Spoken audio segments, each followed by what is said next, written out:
Olá, meus amores, aqui é a professora Rose, a professora de História de vocês. Nós daremos continuidade hoje ao assunto trabalhado na semana passada. Lembram? História e suas interpretações, unidade 1.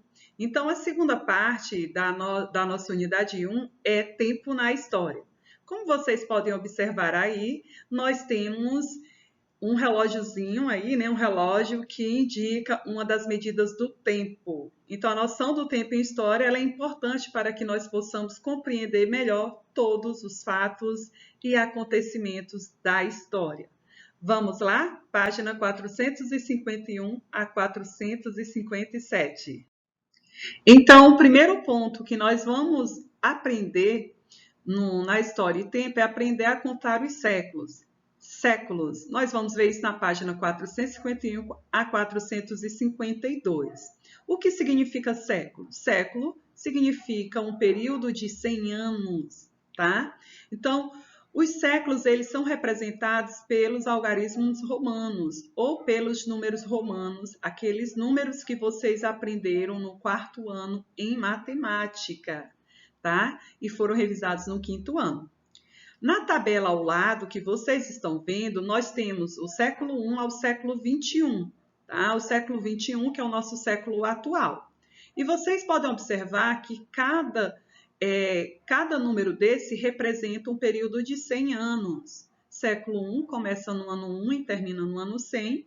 O 2, século 2, começa no ano 101 e termina no ano 200. Século 3, ano 201 e termina no ano 300, como vocês podem observar. E vai até o século 21, que começa no ano de 2001 e vai terminar no ano 2100.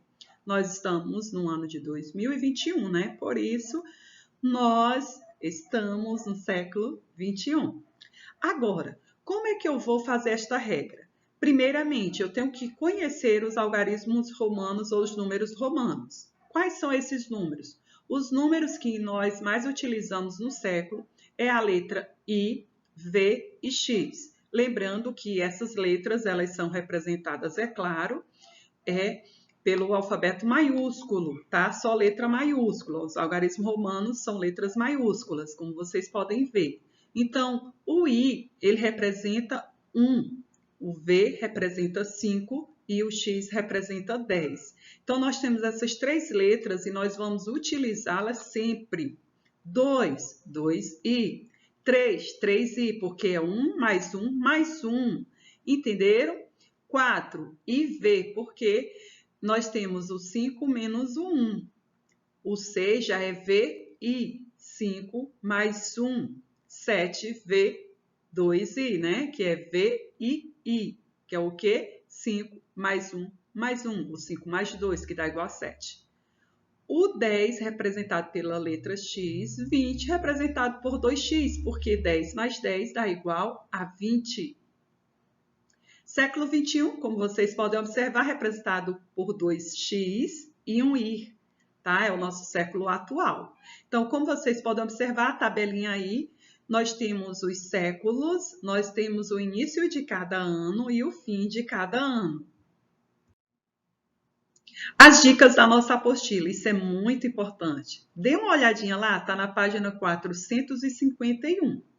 Então, nós vamos ver essas dicas. Quando o ano termina com 2 zeros e quando o ano não termina em 0.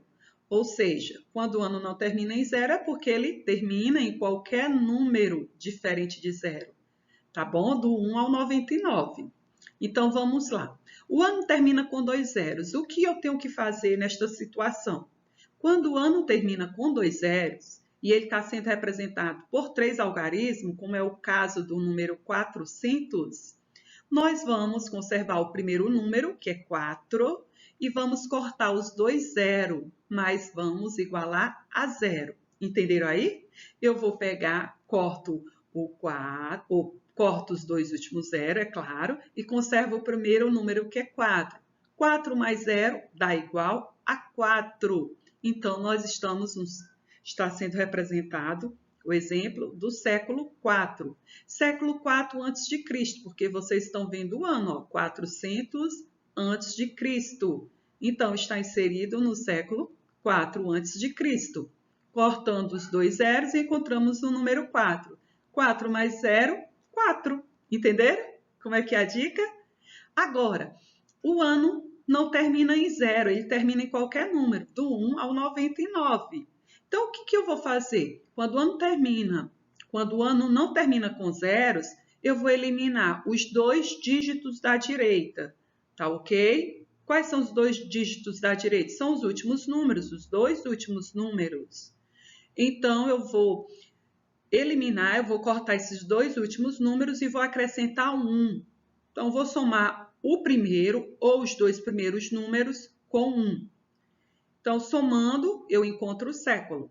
Como, por exemplo, aí, o ano de 1889. 89 eu corto igual a 1. 18 mais 1 dá igual a 19. Que século é esse? Século XIX. Esse século aí, é claro, depois de Cristo. Então, na tabelinha, como vocês podem estar observando, nós temos o ano 1492, 2003, 1932, o número 107, o ano no caso, o ano 27, o ano 1027 e o ano 2011. Como vão ficar todos esses séculos? Vamos lá, então? Eu pego 14, conservo 14, corto o 92 igual a 1. 14 mais 1, século, 15. 14 mais 1 é 15. 2003, corto os dois últimos números, os dígitos à direita, conservo 20. 20 mais 1 é igual a 21. Por que, professora? Porque 3 é um número diferente de 0, entenderam? 0, 3 é 3. 1932, conservo o número 19, somo com 1. 19 mais 1, século, 20. O número 027, olha só, temos 3 algarismos aí. Conservamos o primeiro número, que é 0, e vou somar com que número? Com 1, porque 27 termina em número diferente de 0, né?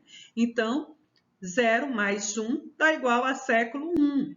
Que século é o ano 27? Século I, ou século I. O ano 1027, nós temos aí, eu vou conservar os dois primeiros algarismos e vou eliminar os dois últimos igualar a 1. 10 mais 1 é igual a século XI. E o ano de 2011, conservo 20 e somo mais 1, que dá igual a século XXI. Compreenderam? Se não compreenderam, durante a semana, a tia grava um videozinho só sobre isso, ok? Como calcular os séculos? Novamente, a contagem dos séculos. Quando termina em 0, é só eliminá-los. Como vocês estão vendo, entre parênteses, os números que serão eliminados. 1200, retirei os zeros, coloquei 12, tá? Mais 0, século 12. O ano 500, só eliminar o zero, século 5. O ano 2000, eliminamos 0, ficou 20. Agora, quando não terminar em 0, é só eliminar os dois últimos algarismos e somar o 1 ao número que sobrar. Esse é simples. Ano 1789, 17 mais 1, século 18. Ano 2013, 20 mais 1 igual a 21. Ano 476, 4 mais 1 igual a 5.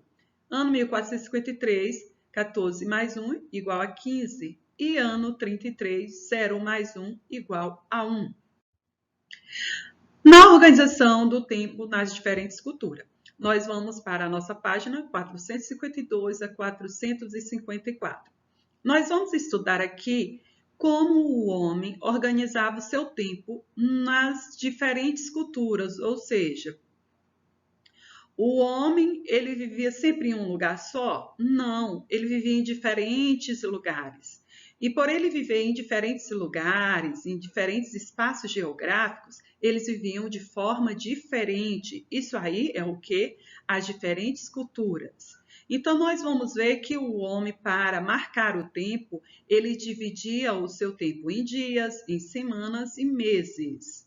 Ele marcava esses períodos com acontecimentos e fatos históricos, tá? Porque antigamente, como não havia o calendário, não havia o relógio, então ele passava a controlar seu tempo, a organizar o seu tempo conforme os acontecimentos, os fatos históricos, a questão, o Sol, a Lua, que são as fases da Lua, as estações do ano, as marés, tudo ele criava para organizar melhor o seu tempo. Então, aqui nós vamos ver hoje os diferentes tipos de calendários. E existem vários tipos de calendários. Esses vários tipos de calendários, eles são resultantes de várias culturas e civilizações, tá? Como, por exemplo, os ocidentais, né? Que os ocidentais, essa parte do Ocidente, que compreende a América, todo o continente americano, a maior parte da Europa, tá? Uma parte da África. Então, essa parte aqui dos ocidentais, eles utilizam o calendário cristão ou chamado calendário gregoriano, tá? O marco cronológico deste calendário é o nascimento de Cristo. Cristo nasceu no ano 1. Então, todos os acontecimentos que ocorreram na história antes do nascimento de Cristo, eles são marcados pelo AC, tá? E o A minúsculo quer dizer antes, o C maiúsculo, Cristo, antes de Cristo. Todos os acontecimentos ocorridos após o nascimento de Jesus Cristo é considerado depois de Cristo, DC, D minúsculo, C maiúsculo, porque é Cristo. Compreendido, crianças? Então, a importância destes calendários, né, ou desta marcação, organização de tempo, ela faz parte dos acontecimentos importantes da nossa vida. O calendário, como nós estamos vendo, é uma forma de medir o tempo. Além do calendário, na imagem representada aí acima, nós temos os relógios, relógio de bolso, tá? Nós temos a ampulheta, que é um mecanismo chamado relógio de areia, e a história do calendário, que é o que nós vamos ver agora. O calendário escolar está aí, por quê? Porque é uma forma da gente utilizar aquilo que é importante na nossa vida. Quando termina o nosso ano letivo, quando vai ser nossas férias, quando vai terminar o nosso ano letivo, se vamos passar ou não, ok? Tipos de calendário. Ainda sobre os calendários, nós vamos ver. Nós temos aqui, na nossa apostila, vários calendários. Dentre eles, nós temos o calendário Tuiuca, calendário cristão gregoriano, nós temos ainda um calendário egípcio, o calendário muçulmano, o calendário judaico e também o calendário asteca. O primeiro calendário que está sendo representado aqui, como vocês estão vendo, e tem na apostila de vocês também, é o calendário Tuiuca. É um calendário indígena, ok, galerinha? Esse calendário ele é baseado na observação astronômica as passagens das diversas constelações como descritas e nomeadas pelos tuiucas. Como vocês vão observar, ele é dividido por quantos meses? Aí nós temos dividido por 1, 2, 3, 4, 5, 6, 7, 8, 9, 10, 11. São no total de 11 meses que a gente está vendo aí, são 11 divisórias. Cada divisor desse daí é marcado por um ciclo da natureza, um ciclo agrícola, tá? Ou regime de chuvas, estações de ano, ou variação de níveis da água. Então, os tuiuca, eles organizaram o seu calendário descrito como está aí, conforme a passagem das diversas constelações e na observação astronômica. Mas os tuiuca atualmente eles utilizam 2 calendários, tá bom, gente? Eles utilizam, além do seu calendário astrológico, que é esse daí que nós estamos vendo, eles também utilizam o calendário cristão, que é o calendário utilizado pelo Ocidente. Beleza? Continuando, nós vamos ver o calendário cristão ou gregoriano. Esse calendário cristão ou gregoriano, como nós vamos ver, cristão por quê? Porque o início desse calendário é marcado pelo nascimento de Jesus Cristo. É gregoriano por quê? Porque ele foi instituído pelo Papa Gregório XIII. Não é porque Papa Gregório XIII que criou este calendário, tá? Não foi, tá bom? Ele foi apenas instituído, porque ele foi criado pelo governante romano Júlio César, beleza? No ano de 46 a.C. Então, o calendário cristão é o calendário mais utilizado pelo mundo, porque compreende o calendário da parte ocidental né? O continente americano, a Europa, tá? Então, todos utilizam o calendário cristão ou calendário gregoriano. Beleza, gente? Esse calendário gregoriano ou calendário cristão, ele é constituído por 12 meses. Esses 12 meses compreendem 30 a 31 dias. Nós temos o mês de fevereiro, que tem 28 dias, e a cada 4 anos ele tem 29 dias, chamado de ano bissexto. Uma observação: o calendário cristão, ele é um calendário lunar, tá? Representado pelas fases, em observância das fases da Lua. Dando continuidade, nós vamos ver o calendário egípcio judaico, como eu falei para vocês anteriormente. O calendário egípcio, ele é considerado um dos primeiros calendários conhecidos na história. Foi o primeiro? Não, porque foram criados outros calendários, mas ele é considerado um dos primeiros conhecidos na história da humanidade. Como vocês podem observar, esse calendário ele é representado pelos os hieróglifos, que vocês estão vendo aí, essas marcaçõezinhas na pedra, que essa pedra já está um pouco quebradinha, tá? Esse é um calendário egípcio. Esse calendário, ele está ligado à ocupação das margens do rio Nilo. E também ele é baseado na Lua, é um calendário lunar também.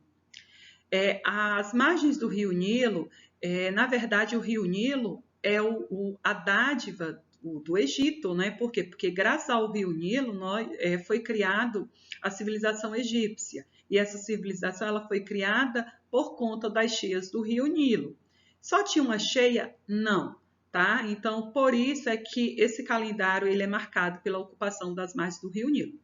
Depois, os egípcios passaram a fazer uso de um calendário que correspondia quase exatamente às estações. Esse calendário utilizado pelos egípcios ele é formado por 12 meses de 30 dias cada, tá? Bem parecido com o nosso. Ele tem 5 dias extras no final, diferente do nosso, que são de 30 e 31 dias. Tem um mês do ano de 28 e somado de 4 em 4 anos, acrescenta-se um, né? Porque tem que dar quantidade de 365 dias. 366 dias, no caso. O calendário judaico. O calendário judaico ele tem início com um grande evento para os judeus, ou chamados antigos hebreus, tá? É o Êxodo. Lembram do Êxodo? O Êxodo significa saída. E a palavra Êxodo ela é criada, tem até na Bíblia, né? O segundo livro da Bíblia. O Êxodo ele marca a saída do povo de Deus que vivia escravizado no Egito Antigo. Tá ok, pessoal? Então, o calendário judaico ele tem por base esse marco, tá? Esse fato muito importante para a história dos hebreus. Tendo base nos movimentos da Lua e do Sol, então ele é lunisolar. Lunisolar por quê? É baseado na Lua e também no Sol. Dessa forma, os meses são contados a partir dos ciclos lunares, tá? Porque a Lua tem suas fases. E os anos, eles são contados a partir dos ciclos solares. Portanto, os anos podem variar de 12 a 13 meses, com 29 ou 30 dias. Chegamos quase no finalzinho, o calendário muçulmano. Esse calendário muçulmano está sendo representado aí, como vocês podem ver no cantinho. Então, ele é conhecido também, além de muçulmano, ele é conhecido como calendário islâmico ou calendário egírico. Egírico por quê? Porque é originário da palavra égira, tá? Esse calendário ele é baseado no ciclo lunar. Ele é um calendário lunar. Ele é formado por 12 meses de 29 ou 30 dias e compreende um total de 354 dias. Diferente do nosso, tá? A sua origem ocorreu no dia 16 de julho do ano de 622. Por quê? Porque o ano de 622, ele é conhecido como a Égira. Égira significa o quê? A fuga de Maomé de Meca para Medina. Essa cidade, ela passou a ser chamada de Medina, mas antes ela era chamada Yatrib, tá? Que era uma cidade vizinha à cidade de Meca. Então, Maomé passou a ser ele, quando criou o islamismo em Meca, ele passou a ser perseguido. Então, ele fugiu para a cidade vizinha, que era uma cidade rival de Meca, que era Yatrib. Quando ele chegou lá, ele criou a primeira mesquita e a cidade passou a ser chamada de Medina, a cidade do profeta Maomé. Calendário Azteca. Esse calendário ele fornecia uma lista importante de festas religiosas e datas sagradas. Como vocês podem ver, esse calendário que está também na apostila de vocês. Além disso, tanto os dias individuais como os períodos de dias estavam associados aos deuses, o que demonstrava a visão asteca de que o tempo e a vida diária eram inseparáveis das crenças religiosas. Os astecas eram um povo, na verdade, um povo que vivia aqui no continente americano, povos nativos, no caso, que viviam aqui no continente americano antes da chegada dos europeus. É conhecido como uma das civilizações pré-colombianas. E esse povo, gente, ele era altamente organizado. Tinha um exército enorme, tinha cidades altamente desenvolvidas para o seu período, tá? Então, eles criaram esse calendário. E eles eram politeístas, acreditavam em vários deuses. E a religião para eles tinha uma importância muito grande, que, como nós podemos ver, criaram o calendário de forma que não separaria a sua vida diária das suas crenças religiosas. Beleza? Finalizando aqui, nós temos as referências bibliográficas, que é da nossa apostila, Max, e, é claro, as imagens eu retiro sempre da internet. Beleza? Tchau, queridos. Eu espero que tenha ajudado vocês, tá bom? Qualquer dúvida, estamos aqui durante a semana para tirar todas e qualquer dúvida. Tchau, um abraço, fiquem com Deus.